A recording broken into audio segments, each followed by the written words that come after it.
বন্ধুরা, আজকে আমি ফ্রুট কেক বানানোর জন্য নিয়েছি 2টো ডিম, নিয়েছি 1 কাপ চিনি, নিয়েছি 4 রকমের টুটি ফুটি, মোরব্বা আর কাজু কিশমিশ।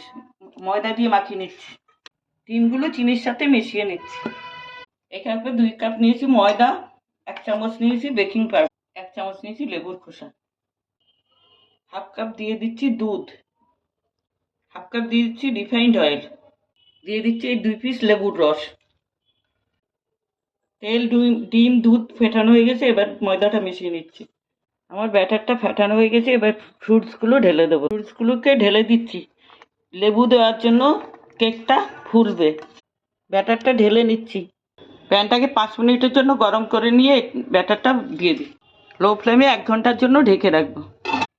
বন্ধুরা, 1 ঘন্টা বাদে আমার কেকটা তৈরি হয়ে গেছে।